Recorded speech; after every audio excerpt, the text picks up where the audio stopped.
नमस्कार मंडळी, आज आपण चटकदार अशी तोंडाची चव वाढवणारी फोडणीची मिरची बनवणार आहोत। चला तर मग सुरुवात करूया फोडणीची मिरची बनवायला।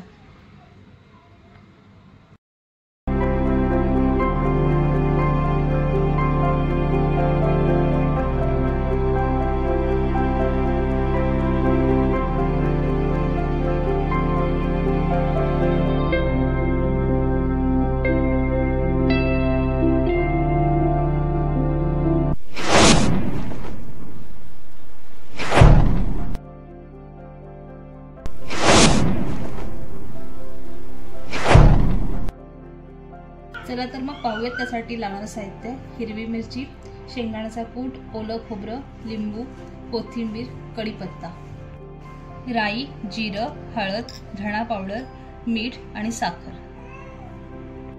चला तर मग सुरुवात करूया मिरची बनवण्यासाठी। इथे मी 100 ग्रॅम पोपटी रंगाची अशी वाली मिरची घेतली आहे। त्याला मी मधोमध कट्स मारून घेतले आहेत। आता आपण ह्यावर दाण्याचा कूट घालून घेऊयात। आता ह्यावर मी अर्धी वाटी शेंगदाण्याचा कूट घालून घेतला आहे। आता याच्यावर आपण 1 वाटी ओलं खोबरं घालून घेऊयात। आता ह्यावर आपल्याला अर्धा टीस्पून हळद घालायची आहे, अर्धा टीस्पून धणा पावडर, चवीनुसार मीठ घालायचं आहे, कोथिंबीर घालायची आहे, थोडी साखर घालायची आहे आणि लिंबाचा रस। आता हे सर्व मिश्रण आपल्याला एकजीव करून घ्यायचं आहे आणि मगच फोडणीला घालायचं आहे। व्यवस्थित पूर्ण आपल्याला एकजीव करून घ्यायचं आहे।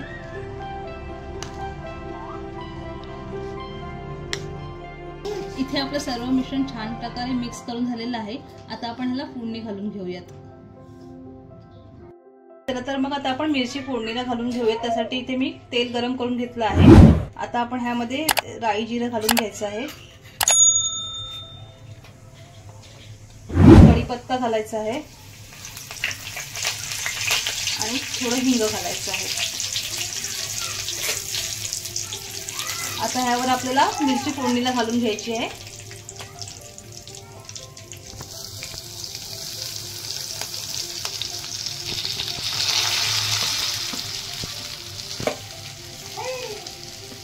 आता मिरची आपल्याला छान प्रकारे परतून घ्यायची आहे। तेलामध्ये व्यवस्थित परतली गेली पाहिजे।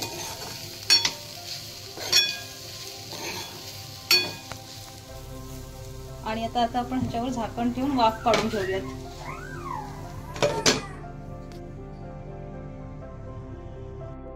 इथे मध्ये मध्ये आपल्याला मिरचीला चम्मच फिरवून घ्यायचा आहे, जेणेकरून आपली मिरची करपणार नाही। आणि पुन्हा आपल्याला झाकण ठेवायचं आहे। ते 5 मिनिटांनंतर आपण झाकण काढून पाहूयात मिरची शिजली आहे की नाही ते। अजून जशी पाहिजे तशी मिरची शिजली नाहीये, तर अजून 1-2 मिनिटं आपल्याला झाकण ठेवून शिजवावी लागेल। तर पुन्हा एकदा आपण आता झाकण ठेवूयात। इथे आपली मिरची आता छान प्रकारे शिजली आहे, तुम्ही पाहू शकता। आता आपण गॅस बंद करून घेऊयात आणि आता एका प्लेटमध्ये आपण काढून घेऊयात। ही फोडणीची मिरची आपण चपाती, भाकरी आणि वरण भातासोबत खाऊ शकता। चवीला अशी सुंदर लागणारी मिरची एकदा करून पहा आणि व्हिडिओ आवडल्यास चॅनलला लाईक, शेअर आणि सबस्क्राईब करायला विसरू नका।